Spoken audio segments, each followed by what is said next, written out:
En 1933, le gouvernement a dit aux Américains de faire confiance aux banques, d'acheter de la margarine et d'arrêter de cultiver leur propre nourriture. Les jardins visibles étaient passibles d'amendes dans certaines villes. Les remèdes maison étaient qualifiés de charlatanisme. Mais voici le rebondissement. Les familles qui ont ignoré Washington et ont conservé les astuces de leurs grands-parents sont celles qui ont survécu. L'article 14 de cette liste a été activement découragé par les agences fédérales, mais des chercheurs universitaires viennent de confirmer qu'il fonctionne mieux que la version achetée en magasin qui coûte 12 $ la bouteille. L'article 3 a créé une réaction chimique que la science alimentaire moderne ne peut toujours pas améliorer. Ces 20 astuces étaient si efficaces que des industries entières ont été bâties pour vous les faire oublier. Avant de commencer, cliquez sur le bouton d'abonnement, car ce que vous êtes sur le point d'apprendre pourrait vous faire économiser beaucoup d'argent. Faisons le compte à rebours. Le pot de graisse de bacon. Chaque cuisine, pendant la Grande Dépression, avait une boîte de conserve ou un bocal en verre posé à l'arrière de la cuisinière, rempli de graisse de bacon récupérée et filtrée à travers une étamine. Votre grand-mère ne jetait jamais une seule goutte de graisse fondue. Elle y cuisait des œufs. Elle y faisait frire des pommes de terre. Elle graissait les moules à gâteau et culottait la fonte avec.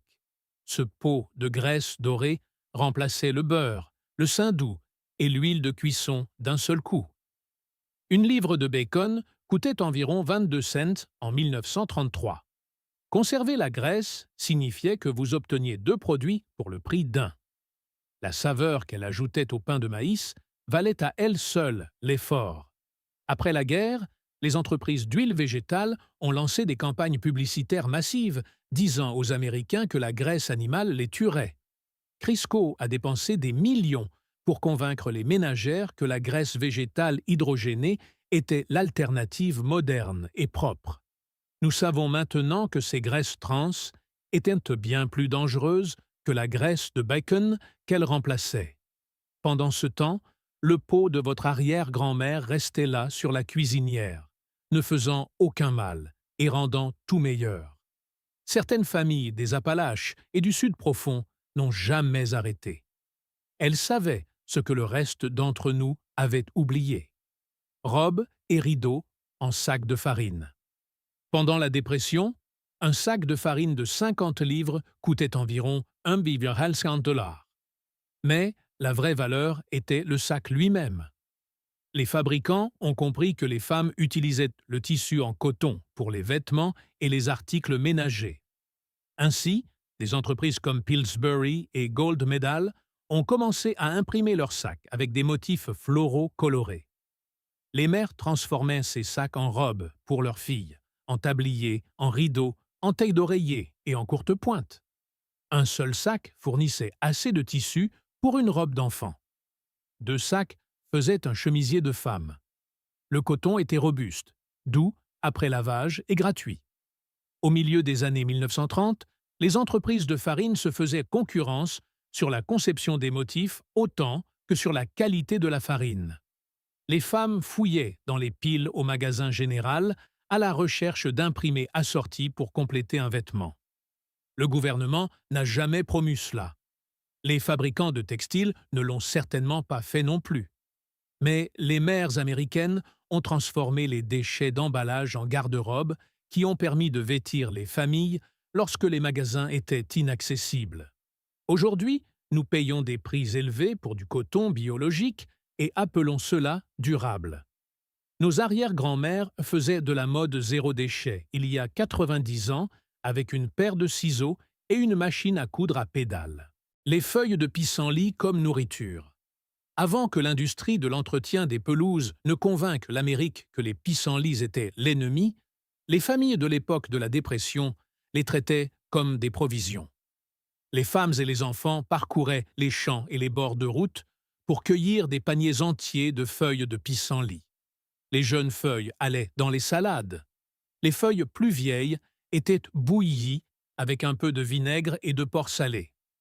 Les racines étaient séchées, torréfiées et moulues pour remplacer le café lorsque le vrai café était trop cher, à 26 cents la livre. Les feuilles de pissenlit sont chargées de vitamines A, C et K, ainsi que de fer et de calcium, plus nutritives que les épinards, à presque tous les égards. Mais on ne peut pas vendre une mauvaise herbe. L'industrie chimique des pelouses a donc passé des décennies à apprendre aux Américains à empoisonner les pissenlits avec des herbicides, transformant une nutrition gratuite en un ennemi nécessitant des produits coûteux pour être détruits. L'USDA n'a jamais dit aux familles de manger des pissenlits pendant les périodes difficiles. Ils étaient trop occupés à promouvoir les cultures de base. Mais les familles qui cueillaient ont mieux survécu et en meilleure santé que celles qui ne le faisaient pas. L'avoine, pour allonger la viande. Quand le bœuf haché coûtait 12 cents la livre et que votre famille avait 6 bouches à nourrir, vous ne faisiez pas un pain de viande d'1 livre. Vous faisiez un pain de viande de 2 livres avec 1 livre de viande et une tasse d'avoine. Votre grand-mère faisait tremper des flocons d'avoine dans un peu de lait, jusqu'à ce qu'ils ramollissent, puis mélangeait cette pâte au bœuf haché, avec un œuf et tous les assaisonnements qu'elle avait sous la main. L'avoine absorbait l'humidité pendant la cuisson, gardant le pain tendre tout en doublant son volume. Chaque tranche se tenait bien. Personne ne souffrait de la faim. La même astuce fonctionnait pour les boulettes de viande, les galettes de hamburger et tout ce qui était fait à partir de viande hachée. L'avoine ne coûtait presque rien. Une grande boîte coûtait environ 10 cents et durait des semaines. Les chefs professionnels d'aujourd'hui appellent cette technique une panade lorsqu'ils utilisent du pain et vous facturent 40 $ l'assiette. Votre grand-mère appelait ça le dîner du mercredi. Les recettes modernes sautent complètement cette étape et le pain de viande ressort dense, sec et s'émiette dans l'assiette. Nous avons oublié la science que nos grands-mères connaissaient d'instinct. Les jardins de la Victoire qui ont commencé avant la guerre. Les livres d'histoire attribuent les jardins de la Victoire au patriotisme de la Seconde Guerre mondiale. Mais la vérité est que les familles américaines cultivaient des jardins de survie une bonne décennie plus tôt, pendant la Dépression. En 1934, les agences de secours estimaient que plus de 6 millions de familles cultivaient de la nourriture dans des parcelles d'arrière-cour et des terrains vagues à travers le pays. Les familles cultivaient des haricots, des tomates, des pommes de terre, du maïs et des courges. Elles mettaient en conserve des centaines de bocaux chaque automne pour les repas d'hiver. Un paquet de graines à 10 cents pouvait produire 50 livres de tomates. Mais voici ce que les manuels omettent. Plusieurs villes ont en fait essayé d'interdire ou de restreindre les jardins familiaux au début des années 1930 parce qu'ils concurrençaient l'agriculture commerciale. Les chaînes d'épicerie et les lobbies agricoles ont fait pression sur les gouvernements locaux, arguant que les jardins familiaux faisaient baisser les prix des denrées alimentaires. Le même combat a eu lieu à nouveau pendant la guerre et encore dans les années 2000 lorsque les villes ont infligé des amendes aux résidents pour des potagers en cours à vent. Le message n'a jamais changé. Ils préfèrent que vous achetiez plutôt que de cultiver. Les familles qui ont ignoré ce message se sont nourries pendant la pire catastrophe économique de l'histoire américaine. La tarte à l'eau. Quand vous n'aviez ni œufs, ni beurre, ni fruits, et à peine de sucre, vous faisiez quand même un dessert. La tarte à l'eau semble impossible, mais elle fonctionnait. Votre grand-mère mélangeait de la farine, une petite quantité de sucre, un trait d'extrait de vanille et une noix de beurre dans une croûte à tarte, puis versait de l'eau par-dessus et la faisait cuire. Dans le four, quelque chose de remarquable se produisait. Le sucre et la farine fusionnaient avec l'eau pour créer une garniture semblable à une crème pâtissière qui caramélisait sur le dessus. Cela avait le goût d'une simple tarte à la crème à la vanille. Le dessert entier coûtait quelques centimes. Les enfants ne savaient pas qu'ils mangeaient de la pauvreté. Ils pensaient manger de la tarte. Cette recette a circulé dans les livres de cuisine des églises et les bulletins communautaires à travers le Midwest et le Sud. Personne n'en a fait la publicité. Aucune entreprise ne pouvait en tirer profit. C'était de la pure ingéniosité née du fait de n'avoir presque rien et de refuser de laisser la famille se passer de dessert le dimanche. La tarte à l'eau a refait surface sur les réseaux sociaux ces dernières années. Et les gens sont stupéfaits qu'elle ait réellement bon goût. Nos arrière-grand-mères n'étaient pas stupéfaites. Elles le savaient déjà. Produit de nettoyage fait maison à partir d'incontournables du garde-manger. Les ménagères de l'époque de la dépression nettoyaient des maisons entières avec 3 ingrédients, du vinaigre, du bicarbonate de soude et du savon à la soude. Le vinaigre blanc coupait la graisse et tuait les bactéries sur les surfaces de la cuisine. Le bicarbonate de soude récurait les casseroles, désodorisait les glacières et polissait l'argenterie. Un pain de savon à la soude fait maison, obtenu à partir de graisse de cuisson conservée et de cendres de bois, lavait tout, du linge au sol en passant par le visage des enfants. Un gallon de vinaigre coûtait 15 cents et durait 1 mois. Une boîte de bicarbonate de soude coûtait 500. L'industrie des produits de nettoyage n'existait pas sous sa forme actuelle pendant la dépression, car personne n'en avait besoin. Après la guerre, les entreprises chimiques ont commercialisé des produits spécialisés pour chaque surface de la maison, nettoyant pour vitres, récureur de carrelage, dégraissant pour four, solution pour cuvette de toilette, désinfectant pour salle de bain. Aujourd'hui, le ménage américain moyen dépense plus de 600 $ par an en produits de nettoyage. Des études universitaires menées au cours de la dernière décennie ont confirmé que de simples solutions de vinaigre tuent la plupart des bactéries domestiques aussi efficacement que les sprays commerciaux. La chimie n'a pas changé. Nos grands-mères avaient raison. On nous a juste vendu une version plus chère de ce qui était déjà dans le garde-manger. Les os ont plus de valeur que la viande qui s'y trouve. Pendant la dépression, les Américains ont découvert quelque chose que l'industrie alimentaire a passé 90 ans à essayer de vous faire oublier. Un os à soupe chez le boucher coûtait 2 ou 3 cents en 1932. Parfois, le boucher les donnait gratuitement. Votre grand-mère laissait mijoter cet os pendant des heures, parfois des jours, extrayant chaque minéral et protéine enfermé à l'intérieur. Le bouillon qui provenait de ces os était riche, doré et plein de collagène et de nutriments qui gardaient les familles en bonne santé lorsqu'elles pouvaient à peine se permettre d'acheter de la nourriture. Elle utilisait ce bouillon comme base pour les soupes, les ragoûts, les sauces et le liquide de cuisson pour le riz et les haricots. Un os nourrissait une famille pendant 1 semaine. Aujourd'hui, nous payons 8 $ pour un petit carton de bouillon d'os au magasin d'aliments naturels et appelons cela une tendance bien-être. Les influenceurs le boivent dans des tasses et publient sur ses bienfaits. Les bienfaits que votre arrière-grand-mère connaissait déjà lorsqu'elle faisait mijoter des os à moelle sur un poêle à bois en 1934. La version achetée en magasin ne s'en approche même pas. L'optimisation de la glacière. Avant que la plupart des maisons n'aient des réfrigérateurs électriques, les familles utilisaient de véritables glacières, des armoires en bois isolées refroidies par un bloc de glace livré chaque semaine.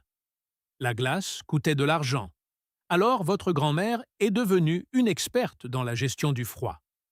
Elle disposait les aliments en fonction de leur rapidité de détérioration, plaçant les produits laitiers et la viande au plus près du bloc de glace. Elle enveloppait tout dans des chiffons humides ou du papier journal pour maintenir l'humidité. Elle ouvrait la glacière le moins de fois possible. Le vrai génie était le bac d'égouttement. À mesure que la glace fondait, l'eau froide s'accumulait dans un bac sous la glacière. Cette eau était utilisée pour les plantes, le nettoyage et parfois même pour boire pendant les mois les plus chauds. Rien n'était gaspillé, pas même la glace fondante. Lorsque les réfrigérateurs électriques sont arrivés à la fin des années 1930, les entreprises d'électroménager ont mené des campagnes, se moquant de la glacière comme étant primitive et dangereuse. Ils avaient besoin que les Américains achètent la nouvelle technologie.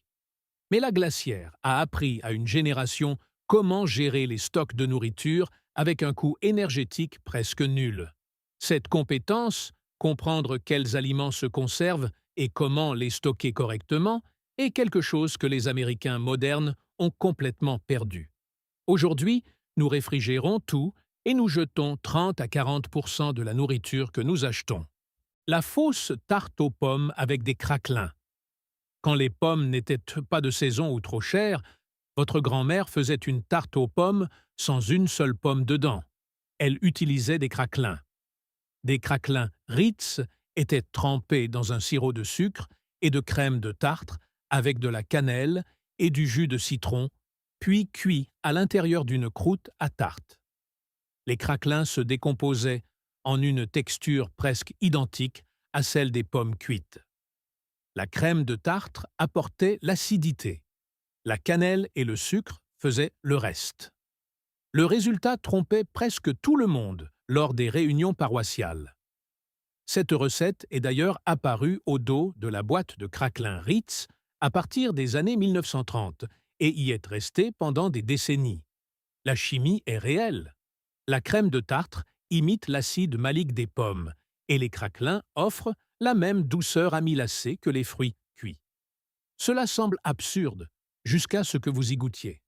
Ensuite, vous comprenez que les cuisinières de l'époque de la dépression ne faisaient pas que se débrouiller. Elles faisaient de la rétro-ingénierie des saveurs avec tout ce qui se trouvait sur l'étagère. L'isolation au papier journal. Quand l'hiver frappait et que le combustible de chauffage était rare ou trop cher, les familles tapissaient leurs murs de couches de vieux journaux. Elles bourraient des journaux entre les couches de matelas pour se réchauffer et elles enveloppaient leurs pieds dans du papier journal à l'intérieur de leurs chaussures. La cellulose du papier journal emprisonne l'air, créant de véritables couches isolantes. Certaines familles tapissaient des murs intérieurs entiers, recouvrant l'impression avec du papier peint à base de farine fabriqué à partir de catalogues. Les agriculteurs bourrèrent de papier journal les interstices des granges et des poulaillers. Les enfants allaient à l'école avec un rembourrage en papier journal dans leur manteau. Une pile de journaux ne coûtait rien. Les gens les partageaient, les collectionnaient et les réutilisaient jusqu'à ce qu'ils tombent en morceaux. Aujourd'hui, l'isolation est une industrie de plusieurs milliards de dollars. Mais pendant les pires hivers des années 1930, les Américains ont gardé leurs familles en vie, avec les gros titres de la veille et un pot de colle de farine, la marmite à soupe perpétuelle. Votre grand-mère gardait une marmite sur la cuisinière qui ne se vidait jamais vraiment. Les restes de légumes du lundi y allaient. Les os de poulet du mardi les rejoignaient. Les épluchures de pommes de terre, les fans de carottes et les pots d'oignons du mercredi ajoutaient de la saveur. Le jeudi, la marmite contenait un bouillon riche et complexe qui donnait l'impression qu'un chef français avait passé toute la journée à le préparer. Cela avait pris toute la semaine à votre grand-mère, et cela ne coûtait rien au-delà de ce qui avait déjà été payé. La marmite à soupe perpétuelle était courante dans l'Amérique de la dépression. Les familles des villes minières, des villes-usines et des communautés agricoles pratiquaient toute cette méthode. Le mijotage constant tuait les bactéries et gardait la soupe propre à la consommation. Chaque jour, elle changeait légèrement. Chaque jour, elle nourrissait quelqu'un. Cette pratique a disparu lorsque les réfrigérateurs ont permis de conserver les restes séparément. Mais la marmite à soupe était plus efficace. Elle convertissait les restes en repas, sans aucun gaspillage et avec presque aucun effort. Aujourd'hui, les Américains jettent pour des milliards de dollars de restes de nourriture que nos grands-mères auraient transformés en dîner. Le troc de biens et de services. Pendant la dépression, des millions d'Américains pratiquaient le troc, parce que l'argent liquide s'était tari. Un fermier échangeait des œufs contre une coupe de cheveux. Une couturière raccommodait des vêtements en échange de bois de chauffage. Des mécaniciens réparèrent des voitures pour des boisseaux de maïs. Des communautés entières fonctionnaient sur des économies de poignées de main où aucun argent ne changeait de main et aucun impôt n'était perçu. L'IRS l'a remarqué. À la fin des années 1930, les responsables fédéraux ont commencé à sévir contre les réseaux de troc, arguant qu'ils représentaient des revenus non déclarés. Les villes, qui avaient construit des économies locales fonctionnelles sans monnaie, se sont vues dire qu'elles devaient des impôts sur la juste valeur marchande de chaque échange. Le message était clair. Vous pouvez mourir de faim, mais vous ne pouvez pas arrêter de payer. Cette connaissance du troc, y compris comment évaluer les compétences, négocier des échanges équitables et bâtir des économies basées sur la confiance, a été systématiquement découragée. Aujourd'hui, la plupart des Américains ne peuvent imaginer survivre sans un chèque de paie. Nos arrière-grands-parents l'ont fait pendant une décennie. Faire repousser les restes de cuisine. Votre grand-mère ne jetait pas la base d'une branche de céleri ou l'extrémité de la racine d'un oignon vert. Elle les mettait dans un plat d'eau sur le rebord de la fenêtre et les regardait repousser. En une semaine, de nouvelles pousses apparaissaient. Le céleri, les oignons verts, la laitue et les yeux de pommes de terre se régénéraient tous en nourriture utilisable, avec rien d'autre que de l'eau et la lumière du soleil. Ce n'était pas du jardinage, c'était faire durer les provisions. Une seule botte d'oignons verts achetés pour quelques centimes, en 1935, pouvait se régénérer 3 ou 4 fois avant d'être épuisée. Les enfants regardaient le rebord de la fenêtre de la cuisine comme si c'était une expérience scientifique. Les mères utilisaient ces légumes verts frais pour donner à une soupe claire l'apparence et le goût d'un vrai repas. La technique fonctionne exactement de la même manière aujourd'hui. Mais personne ne l'enseigne car les épiceries ont besoin que vous achetiez une nouvelle botte chaque semaine. Gelée et sirop d'épis de maïs. Une fois le maïs mangé, les épis n'étaient pas jetés. Votre grand-mère faisait bouillir 12 épis dénudés dans de l'eau pendant 30 minutes, filtrait le liquide et ajoutait du sucre et de la pectine. Le résultat était une gelée ambrée pâle, qui avait un goût remarquablement semblable à celui du miel. Certaines familles omettèrent la pectine et réduisaient simplement le liquide en un sirop fin pour les crêpes et les biscuits. Les épis de maïs contiennent des sucres naturels qui se libèrent pendant l'ébullition. La saveur est subtile, douce et légèrement terreuse. Un lot de gelée à partir de 12 épis remplissait 4 ou 5 petits bocaux. Le maïs était déjà payé et la gelée était gratuite. Cette recette a circulé dans les communautés agricoles de l'Iowa à la Géorgie. Les agents de vulgarisation agricole la mentionnaient occasionnellement, mais elle n'a jamais figuré dans les brochures de recettes officielles du gouvernement. C'était trop simple, trop bon marché et trop difficile de construire un produit autour. Lorsque le sirop de maïs à haute teneur en fructose a inondé le marché dans les années 1970, plus personne n'a eu besoin de faire bouillir des épis. Mais les familles qui l'ont fait vous diront que la saveur était meilleure que tout ce qui est jamais sorti d'une usine. Le gâteau de la dépression, fait sans œufs, sans beurre ni lait. Lorsque tous les ingrédients de luxe ont disparu du garde-manger, les femmes américaines ont inventé un gâteau qui n'en nécessitait aucun. Également appelé gâteau fou ou gâteau farfelu. Il utilisait de la farine, du sucre, de la poudre de cacao, du bicarbonate de soude, du vinaigre, de la vanille, de l'huile végétale et de l'eau. Vous mélangiez tout directement dans le moule à gâteau. Un bol, une cuillère. Au four. Il en ressortait un gâteau au chocolat qui était tendre, moelleux et qui avait un goût si bon qu'il n'avait aucune raison de l'être. Le tout coûtait des centimes. Les dames de l'église l'apportaient à chaque repas partagé. Les enfants l'avaient pour les anniversaires quand l'argent manquait. Personne ne s'en plaignait. Certains boulangers juraient qu'il était meilleur que la recette traditionnelle. La réaction acide entre le vinaigre et le bicarbonate de soude produit des bulles de dioxyde de carbone qui aèrent la pâte, dans de nombreux cas plus uniformément que des œufs battus. Les scientifiques de l'alimentation l'ont confirmé des décennies plus tard.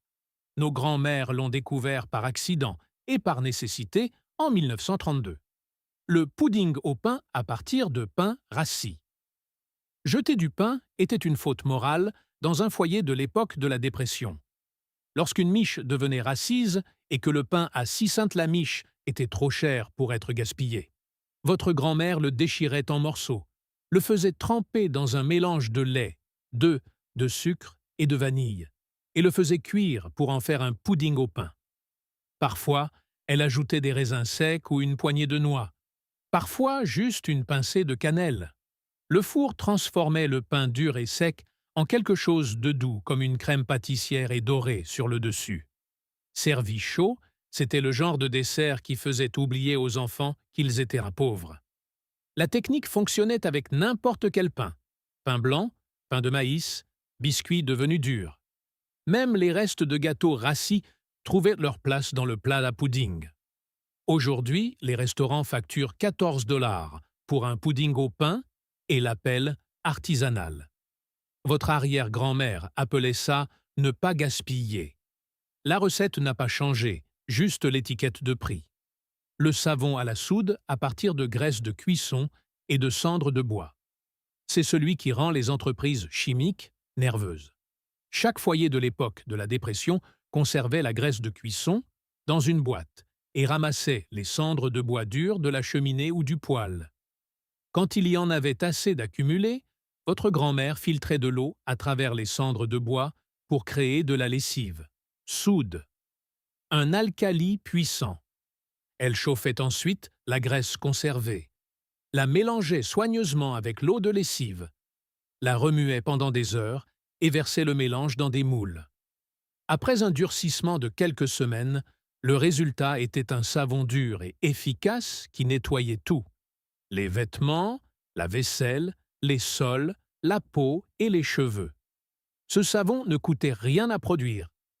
La réaction chimique entre la graisse et la soude, la saponification, crée naturellement du savon et de la glycérine. Vous ne pouvez pas améliorer cette chimie. C'est la même réaction que les fabricants de savons commerciaux utilisent aujourd'hui, sauf qu'ils retirent la glycérine et la vendent séparément aux entreprises de cosmétiques. Le savon de votre grand-mère conservait la glycérine. C'est pourquoi il laissait la peau plus douce que tout ce que vous pouvez acheter en pharmacie. Après la guerre, des entreprises comme Procter & Gamble ont lancé d'énormes campagnes de promotion du savon et des détergents fabriqués en usine. Le savon fait maison a été dépeint comme insalubre, démodé et dangereux. La compétence a presque complètement disparu. Aujourd'hui, le savon artisanal se vend de 8 à 12 $ la barre sur les marchés de producteurs. Exactement le même produit que votre grand-mère fabriquait gratuitement. Tout mettre en conserve et préserver. À l'automne 1935, il n'était pas rare qu'une fermière mette en conserve 500 bocaux en une seule saison. Les tomates, les haricots verts, les pêches, les cornichons, les confitures, les condiments, le maïs, la choucroute et même la viande allaient dans des bocaux en verre-bol et étaient scellés avec de l'eau bouillante ou des marmites à pression. Ce mur de bocaux dans la cave à légumes était la police d'assurance de la famille contre la faim hivernale. Un paquet de graines à 10 cents en avril devenait 40 bocaux de nourriture en octobre. Les bocaux coûtaient 25 cents chacun et duraient des décennies. Les jointes en caoutchouc coûtaient 500 la douzaine. L'investissement n'était presque rien comparé à la sécurité qu'il procurait. Pendant la Dépression, les familles qui faisaient des conserves survivaient. Les familles qui dépendaient des magasins souffraient souvent de la faim lorsque les prix grimpaient ou que les étagères se vidaient. L'USDA a en fait promu la mise en conserve pendant cette période. Mais après la guerre, le message s'est inversé. Les aliments surgelés et les conserves d'usine ont été commercialisés comme étant supérieurs, pratiques et sûrs. La mise en conserve domestique a soudainement été décrite comme risquée, un terrain fertile pour le botulisme et la détérioration. La vérité est que la mise en conserve domestique correctement effectuée est aussi sûre que n'importe quel processus d'usine et produit des aliments qui ont un goût considérablement meilleur. Mais les usines ne peuvent pas vendre ce que vous fabriquez dans votre propre cuisine. Les connaissances en matière de mise en conserve que votre grand-mère portait dans sa tête valaient plus qu'un compte d'épargne, et leur utilisation ne coûtait presque rien. L'autonomie communautaire. La plus grande astuce de la Grande Dépression n'était pas une recette ou une astuce ménagère. C'était la façon dont les Américains se sont organisés pour prendre soin les uns des autres, lorsque le gouvernement ne pouvait pas ou ne voulait pas aider assez vite. Les voisins partageaient les outils, les semences et la main-d'œuvre. Les églises géraient des soupes populaires, financées par des dons de quelques centimes par famille. Les clubs de femmes organisaient des bourses aux vêtements où les chaussures et les manteaux, devenus trop petits pour les enfants, étaient transmis à la famille suivante. Les hommes formaient des équipes de travail, construisant et réparant les uns pour les autres, lorsqu'il n'y avait pas d'emploi rémunéré. Les agriculteurs laissaient les familles affamées glaner dans les champs après la récolte, ramassant tous les produits que les machines avaient laissés derrière elles. Les barbiers coupaient les cheveux en échange d'eux. Les médecins acceptaient des poulets et du bois de chauffage comme paiement. Des villes entières fonctionnaient comme des unités uniques de coopération, non pas parce qu'elles étaient idéalistes, mais parce que l'alternative était de regarder leurs voisins mourir de faim. Ce genre d'autonomie radicale terrifiait à la fois le gouvernement et les grandes entreprises. Cela a prouvé que les communautés pouvaient survivre en dehors de l'économie formelle. Cela a prouvé que les gens n'avaient pas besoin de dépendre des institutions pour chaque besoin fondamental. Après la dépression, la poussée vers l'isolement des banlieues, la culture de l'automobile et la dépendance des consommateurs a discrètement démantelé ces réseaux de quartier. Aujourd'hui, la plupart des Américains ne connaissent pas le nom de leurs voisins. Nos arrière-grands-parents connaissaient à la pointure des enfants de leurs voisins. Voici mon défi. Essayez l'une de ces méthodes cette semaine. Juste une. Conservez votre graisse de bacon. Faites mijoter un os pour en faire un bouillon. Faites repousser des oignons verts sur le rebord de votre fenêtre. Préparez ce gâteau de la dépression et goûtez à quel point il est bon. Ensuite, revenez me dire que nos grands-parents étaient simplement démodés. Dites-moi qu'ils ne savaient pas des choses que nous payons des entreprises pour faire à notre place depuis lors. J'ai testé ces méthodes. Ma cuisine a maintenant un pot à graisse. J'ai fait une tarte à l'eau dimanche dernier et mes enfants en ont redemandé. J'ai fait bouillir des épis de maïs et la gelée avait meilleur goût que le miel acheté en magasin, posé juste à côté. Partagez celle que vous allez essayer dans les commentaires. Je veux voir si le pot de graisse de bacon reçoit plus d'amour que le gâteau de la dépression. Parce que ce n'était pas seulement des astuces de survie, c'était une sagesse que des industries entières ont été construites pour nous faire oublier. Vos arrière-grands-parents le savaient. Maintenant, vous le savez aussi.